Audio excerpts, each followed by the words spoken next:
Okay, welcome back to all of you.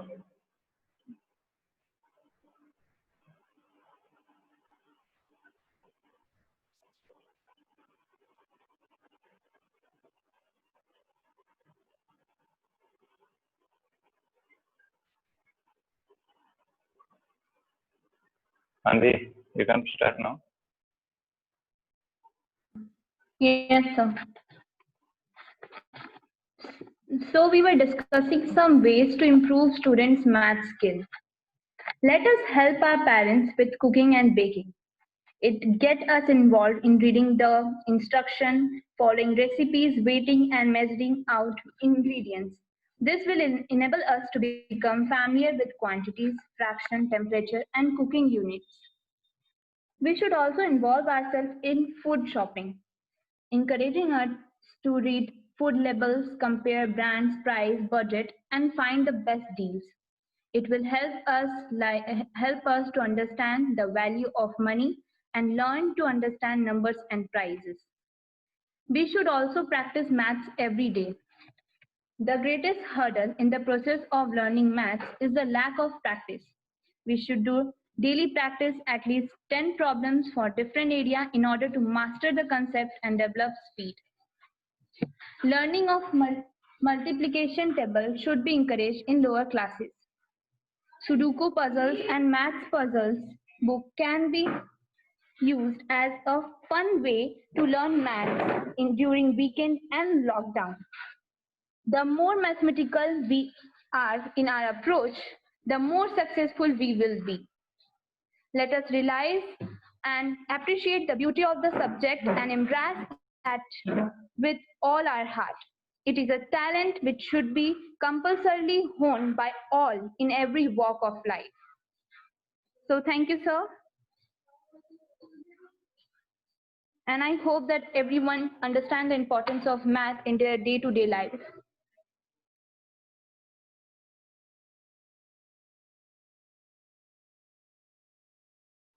Thank you, Andy, for your beautiful presentation to introduce today's webinar. So now I will finally want to welcome Swapnesh and group for their presentation. So Swapnesh and group, you can unmute yourself. Yes, and let me share your content.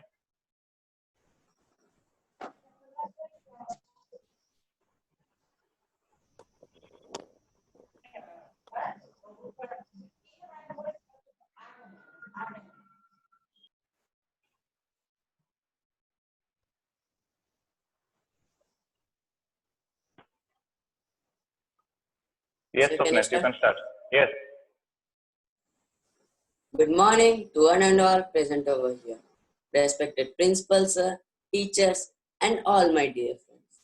I am Swapnesh here with my team Vivekanand and Swastik, going to boost your creativity on basic terms and definition in geometry.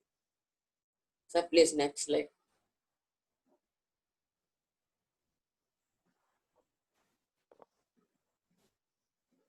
In this presentation, we are going to understand different terms and definition of geometry. So let's discuss them one by one. So please next slide. So now let's discuss about point. A point is represented by a fine dot made by a sharp pencil on a sheet of paper. As you can see in the given figure, P is represented as a point. So next slide.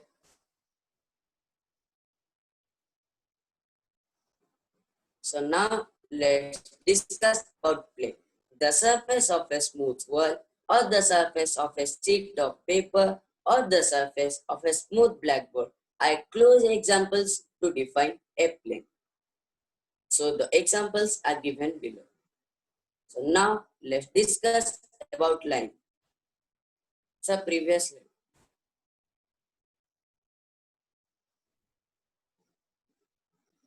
So now let's discuss about if we fold a piece of paper, the paper represents a geometrical straight line. The edge of a ruler, the edge of the top of the table, the meeting place of two walls of a room are also examples of geometrical straight line.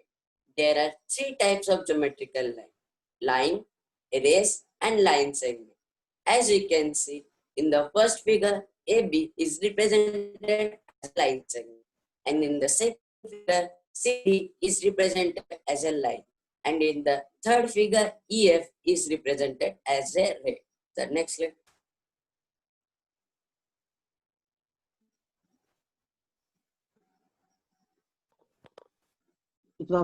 So now let's discuss more on line segment. First, interior point of a line segment. A point is called interior point on a line segment if the point lies between between the two endpoints except the endpoints in a line segment. As you can see in the first figure, AB is a line segment in which P is represented as an interior point. Next, congruence of line segment. Two line segments are said to be congruent if the trace copy of one can be superposed on the other so as to cover it completely and exactly. So as you can see in the figure, PQ is equal to RS because RS can completely trace PQ.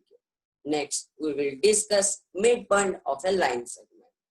A point is the midpoint of a line segment if EF if M is the middle in if EM is equal to M. So as in the third figure, we can see M is the midpoint of EF because EM is equal to M. So now I will like to hand over my presentation to my friend Swastik.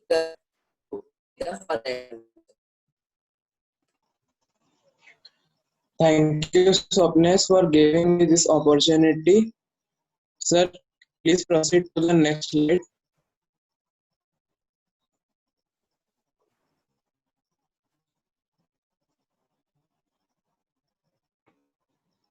Now let's discuss some more online. So here we can first one is intersecting lines. Two lines in the first figure, we can see line M and line M are lines have a point that is P. Here, P is the point of intersection. Yes, sir. Your voice is not clear. Tell again.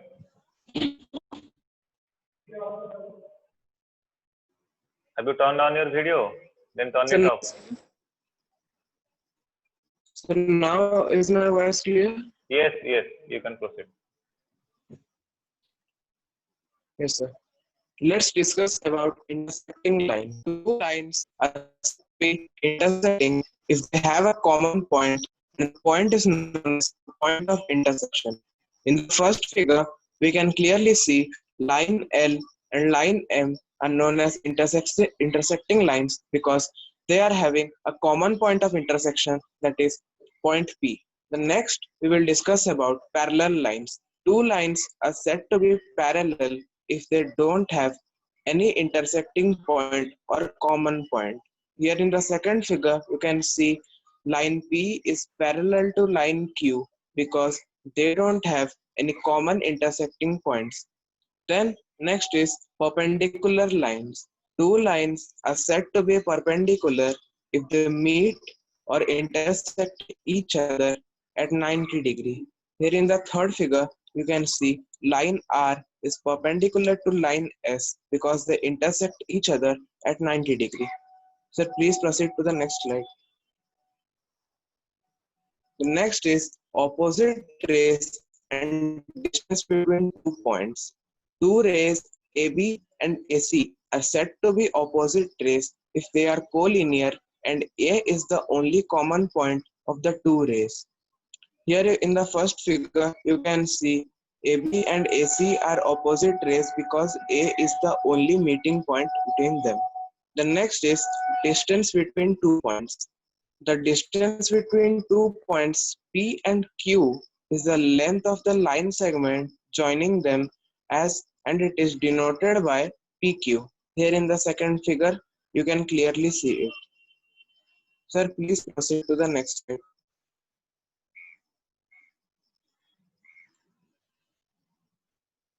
The next is theorem and axiom. The basic facts which are taken for granted without proof are called axioms. In mathematics, we can see many axioms. For example, a line contains infinite points. It is the basic fact, but it can't be proved. So, it is an axiom. The conclusions obtained through logical reasoning based on previously proved results, and some axioms constitute a statement which is known as a theorem. For example, two distinct lines cannot have more than one point in common. It can be proved. So it's a theorem. Sir, please proceed to the next slide.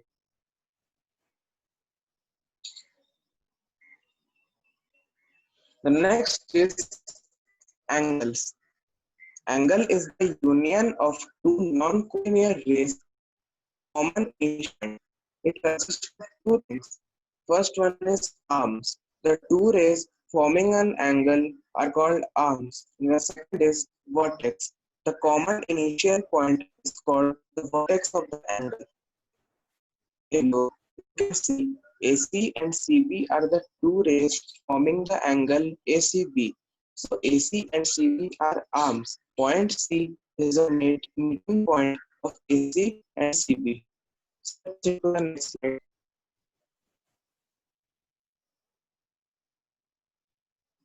Now let's discuss.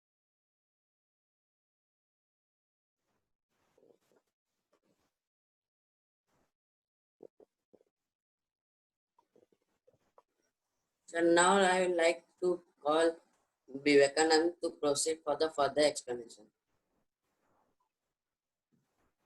Thank you, Swapnesh, for giving me this opportunity. Now I am going to discuss about boron angles. Basically, angles are of 7 types. Vivek, your voice is not clear. Acute angle. Sir, just a minute.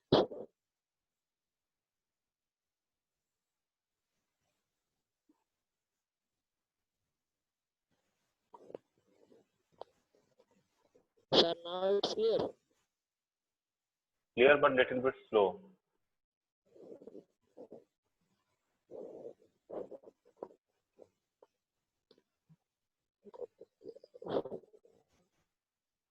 Tell something again.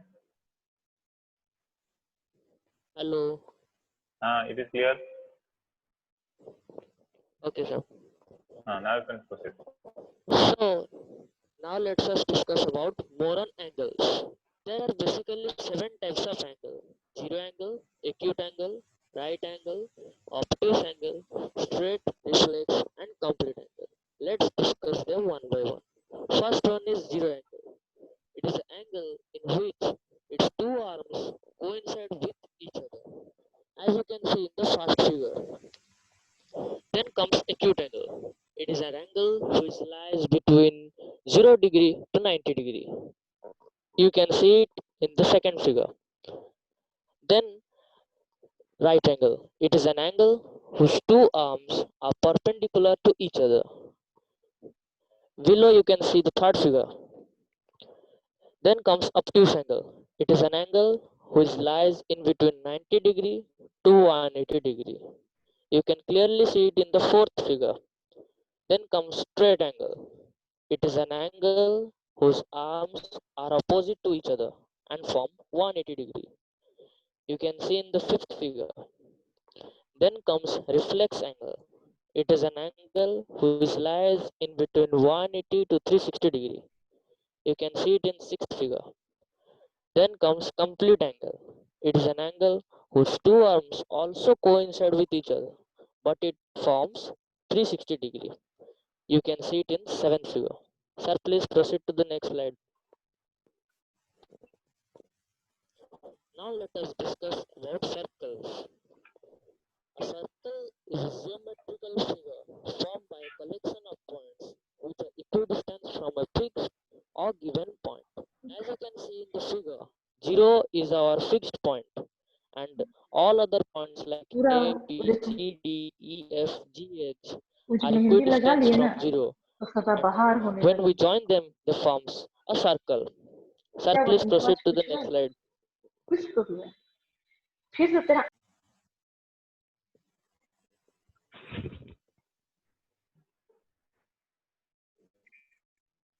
Sir, proceed to the next slide.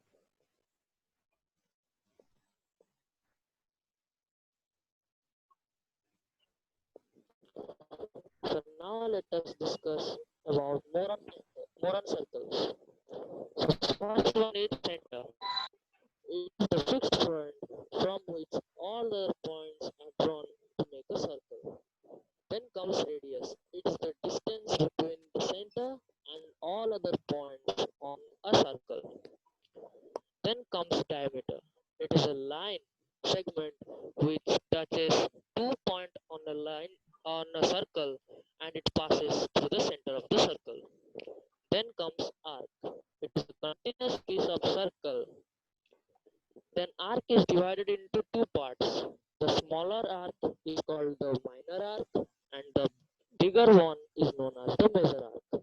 Let's please proceed to the next slide.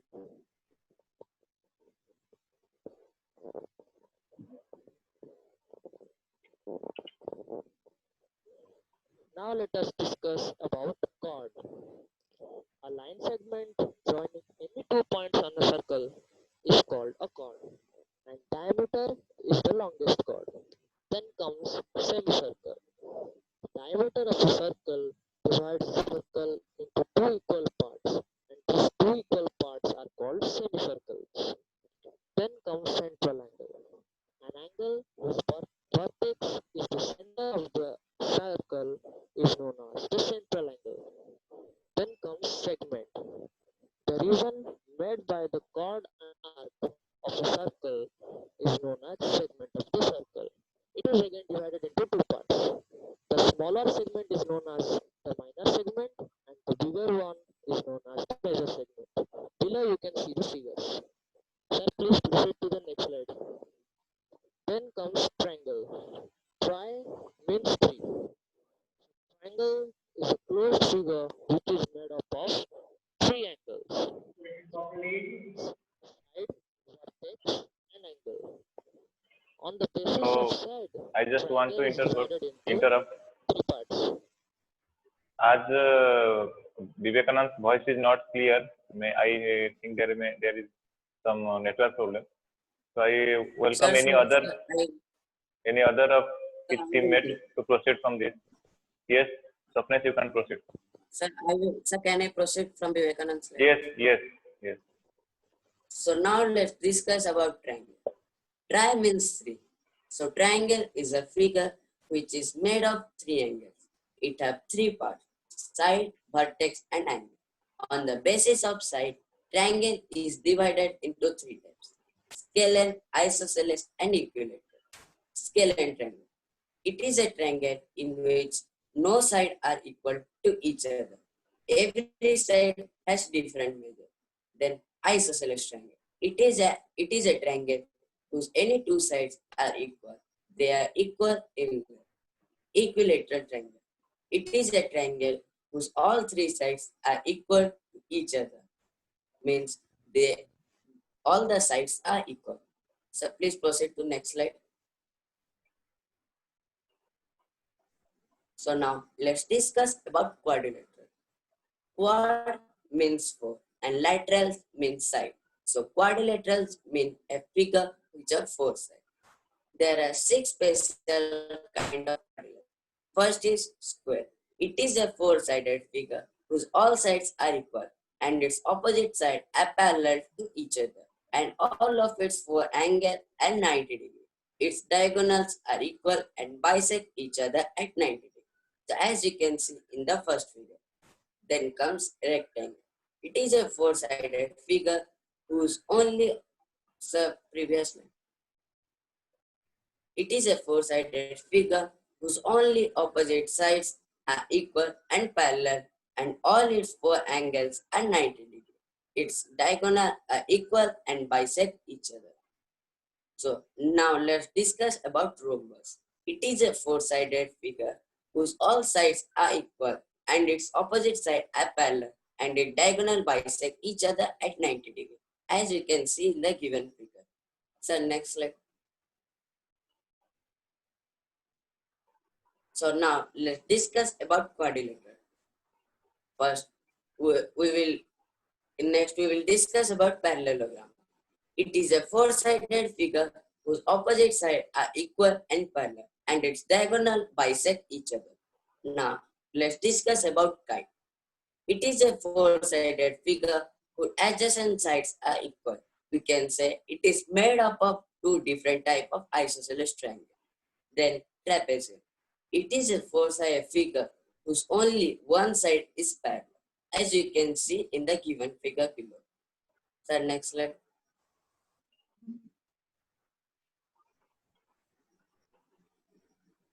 So now let's discuss about other polygons.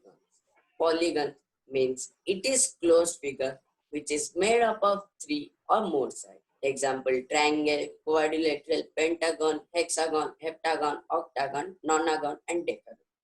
First, we will it is a closed figure which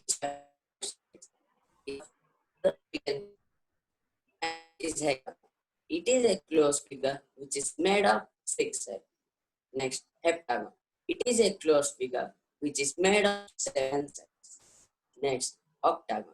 It is a closed figure which is made up of eight sides. Nonagon. It is a closed figure which is made up of nine sides. Then decagon. It is a closed figure which is made up of 10 sides. All the figures are given below.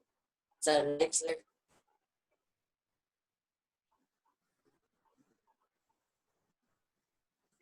So we hope that we are successful in making you all understand about the basic terms and definition of geometry. Thank you all for cooperating with us. Thank you and have a nice day. Stay home, stay safe. So thank you, Supnesh and group, for making us travel to the basic terms of geometry. So now I will go for second group, Supriya and Sai Smita. Unmute yourself, Supriya and Sai Smita. Yes, sir. Let me share your document.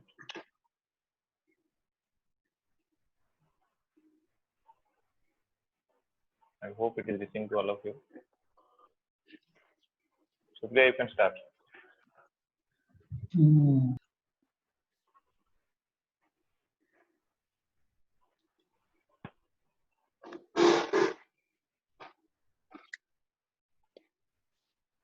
Sir, should we start? Yes. Okay. Live life today as though today were all. Our yesterdays are days beyond recall. Rest not upon the victories you have won. Your yesterdays was ended with the sun. If you have failed, surrender not to fear. Tomorrow has not come. Today is here. A jubilant good morning to everyone here. Esteemed principal sir, respected teachers, and my loving brothers and sisters. I am Supriya Singh, and here is my co-teammate Sai, and today we have chosen number system from our mathematics textbook to speak and give presentation upon. The contents. So please next slide. Yes sir. The contents we gonna cover in our today's webinar are: firstly, the introduction about number system. Secondly, we would define what is number system. Then we will come across types of number system with their classifications. And after that, my co-teammate Sai will explain you all about the decimal numeral system and their decimal expansions. Then she will give us more ideas on number line, successive magnification, and last but not the least, spiral of Theodorus, also known as square root spiral. So, beginning with the introduction of number system, we all very well know that a number is a concept from mathematics used to count or measure. Depending on the field of mathematics where numbers are used, there are different definitions. People use some kinds of symbols to represent numbers, and they call them numerals. Common places where numerals are used are for labeling, as in telephone numbers, for ordering, as in serial numbers, or to put a unique identifier, as in an ISBN, or a unique number that can identify a book. Numbers are also used for other things like counting, which we are mostly familiar with. Numbers are used when things are measured. They are used to study how the world works. Mathematics is a way to use numbers to learn about the world and make things. And now, proceeding to the definition of number system. So please proceed. Yes. In simple words, a number system is defined as a system of writing for expressing numbers. It is the mathematical notation for representing numbers of a given set by using digits or other symbols in a consistent manner. It provides a unique representation of every number and represents the arithmetic and algebraic structure of the figures. It also allows us to operate arithmetic operations like addition, subtraction, and division. The value of any digit in a number can be determined by the digit, its position in the number system, and the base of the number system. And now you all might be wondering, what is the base of the number system? So let me clarify it for you. A base or radix is the number of different digits or combinations of digits and letters that a system of counting uses to represent numbers. Let's take a common example. The most common base used today is decimal system because dec means 10. It uses the 10 digits from 0 to 9. I hope I have made you clear. Moving on to the types of number systems. There are various types of number system in mathematics. The four most common number system types are decimal number system, binary number system, octal number system, and hexadecimal number system. Let's have a brief info about each of them. The first one is decimal number system. So basically, it refers to the notation of a number in the decimal numeral system. Decimals may sometimes be identified for containing a decimal separator like the point or decimal in 10.00 or 3.14159. Decimals may also refer specifically to the digits after the decimal separator, such as in 3.14 is the approximation of pi to 2 decimals. Now, we will come across the binary number system. So known as binary number system, wherein only two binary digits exist, that is 0 and 1 specifically.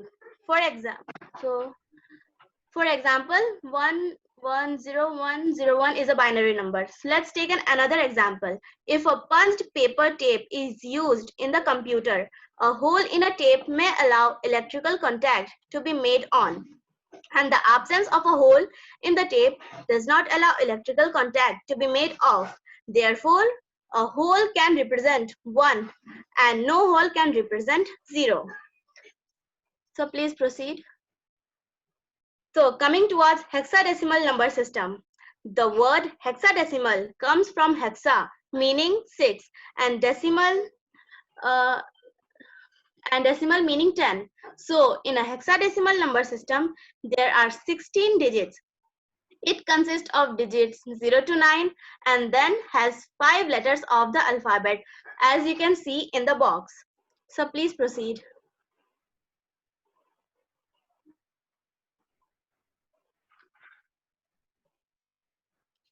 And so coming towards octal number system. It is one of the type of number system, number representation technique in which their values of base is 8. That means there are only 8 symbols or possible digit values.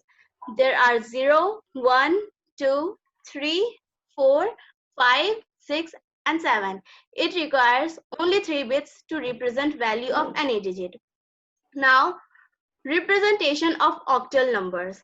Each octal number can be represented using only 3 bits, with each group of bits having a distinct value between 000 and 111. So you can see the box given below and understand more about the representation of octal numbers. So please proceed. So classification of numbers. So as we all know that number system is divided into two parts. real numbers and imaginary numbers. Real number is again divided into two parts, that are rational numbers and irrational numbers. And rational numbers again divided into two parts, that are integers and fractions. Integers are divided into three parts, that are negative integers, whole numbers, natural numbers. And fractions are divided into three categories: proper fraction, improper fraction, mixed fraction. And the whole integers is either even numbers or odd numbers. So for further explanation, I would like to proceed with my co-teammate Sai. Thank you, Supriya. I hope my co-teammate has given some idea about number system.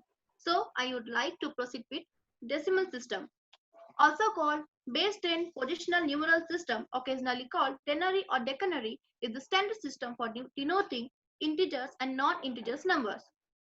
It is the extension to non-integers number of the Hindu-Arabic numeral system, also expressed in base 10, where each value is denoted by 0 or first 9 positive integers. Each value in this number system has the place value of power 10. Let's see the example. So please proceed. Now let's move to our decimal expansion of numbers. A decimal expansions of number can be either terminating, non-terminating, non-recurring, non-terminating but recurring. Let us see each of the following briefly. Let's talk about terminating decimal. Terminating decimals are those numbers which come to an end after few repetitions after decimal point. However, all terminating decimals can be converted into decimal fractions. For example, 0.23 can be converted into fractional form 23 upon 100. Let's think something more. How can we verify a fraction to be recurring decimal without finding its decimal expression? Here is the way: just prime factorization the denominator of the given fraction. If its only factor are 2 and 5, then it will be terminated, otherwise not. So please proceed. What about the lower one? The decimal expression of a fraction will terminate if its denominator will of the form 2 to the power m and 5 to the power m. Now question arises, if terminates, then after how many decimals among n or m? Whichever will be greater than fraction will terminate after that number of decimals. So please proceed.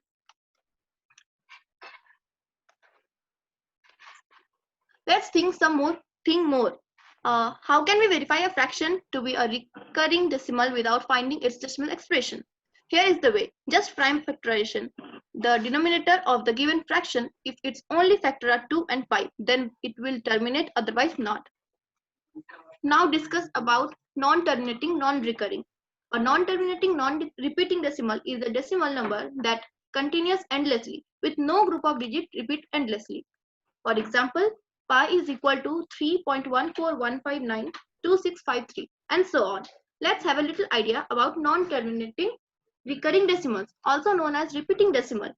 In a decimal, a digit or a sequence of digits keep repeating itself infinitely. For example, 0.3777 can be written as 0.37 bar.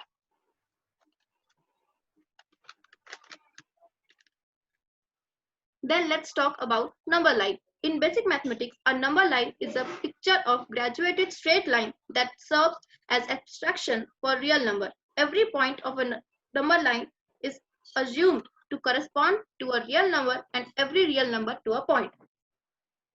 In the following image shown integers from -9 to 9. It includes all real numbers. Continuing forever in each direction. Please proceed.